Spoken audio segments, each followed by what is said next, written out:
সুপ্রিয় কৃষকপ্রেমী ভাই বোনেরা, আসসালামু আলাইকুম। অনেকদিন হলো যে শসা চাষ করেছি, আপনাদেরকে কোনো তথ্য দিতে পারিনি। অনেক ব্যস্ততার ভিতর দিয়ে শসা চাষের প্রজেক্টটি আমি নিয়েছি রমজান উপলক্ষে। আজকে আমার শসা গাছের বয়স 30 দিন। মাশাল্লাহ, করা চলে যাচ্ছে। তো দর্শক, আশা করি আজকে থেকে আপনাদেরকে শসা চাষের খুঁটিনাটি সকল বিষয়ে আপনাদেরকে জানানোর চেষ্টা করব। বন্ধুরা, আপনাদেরকে আজকে যেই তথ্যগুলা দিব, তথ্যগুলো অবশ্যই আপনাদের মাথায় রাখতে হবে। তা না হলে আপনারা শসা গাছে অল্প সময়ে শসা চাষ করে লাভবান হতে পারবেন না। তো শসা গাছের বিভিন্ন রোগ বালাই হয়, তার মধ্যে যে থ্রিপসের আক্রমণ হলে গাছের মাথা কুঁকড়ে যায়, গাছ সাধারণত বলে না এবং গাছের গ্রোথ খুব কম থাকে, এবং জিঙ্ক বা বোরনের অভাব কিংবা বোরনের ঘাটতি থাকলে গাছে ফল ছোট থাকে এবং গাছ ফেটে যায়।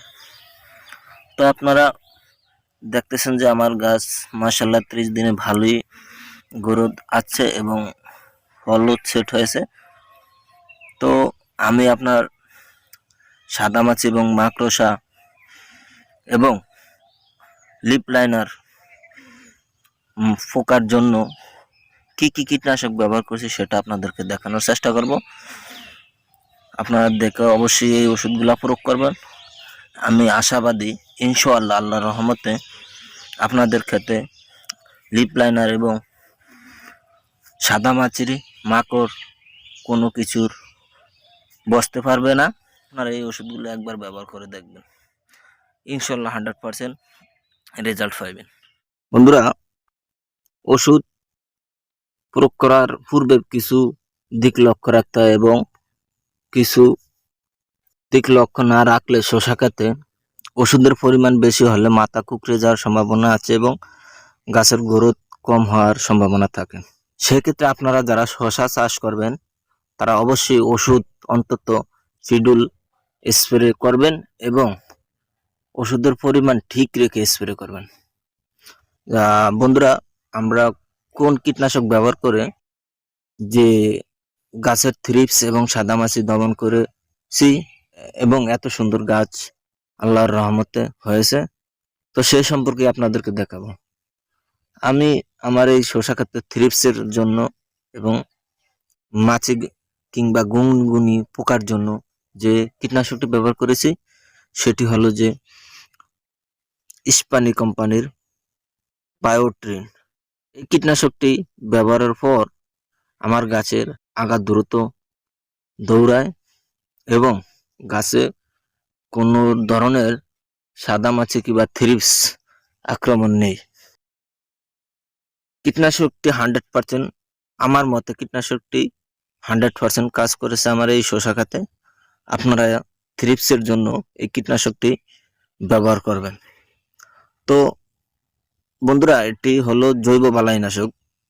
এই ওষুধটি ব্যবহার করার পূর্বে কোনো কীটনাশক এর সাথে ব্যবহার করা যাবে না, কারণ কীটনাশক যদি ব্যবহার করেন এর সাথে অন্য কোনো ওষুধ যদি ব্যবহার করেন তাহলে এর কার্যকারী গুণ নষ্ট হয়ে যাবে।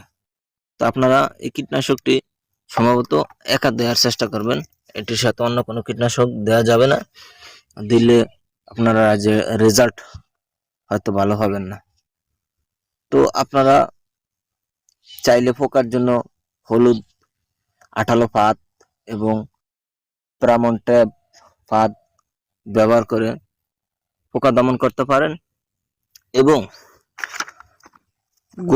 শসা গাছের গোড়া ফাটা একটা রোগ আছে, যার কারণে শসা গাছের গোড়া ফেটে যায়। শসা গাছের গোড়া ফেটে গেলে আপনারা কি করবেন, কি ওষুধ ব্যবহার করবেন, এবার আমি সেই ওষুধটি আপনাদেরকে দেখানোর চেষ্টা করব। আমার এই গাছে গোড়া ফেটে যায়, সেজন্য আমি বোরনের ঘাটতি থাকার কারণে শসা গাছের গোড়া ফেটে যায়। তো আমার এই ক্ষেত্রে আমি দেখেছি, আমি জমি প্রস্তুত করার সময় বোরন দিয়েছি, কিন্তু আমার সেই বোরনে মনে হয় যে কাজ হয়নি।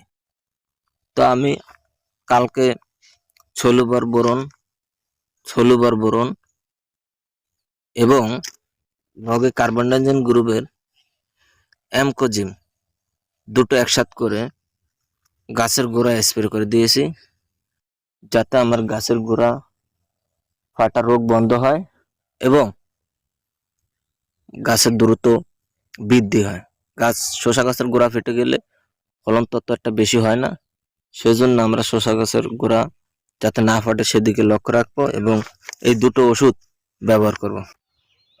আপনারা যারা কৃষিকাজ করেন এবং আধুনিক কৃষির সাথে যুক্ত হতে চান, যদি এবং কৃষির খুঁটিনাটি কোনো বিষয় জানতে চান, তাহলে আমার এই চ্যানেলটি সাবস্ক্রাইব করে এবং লাইক দিয়ে আমার পাশে থাকবেন।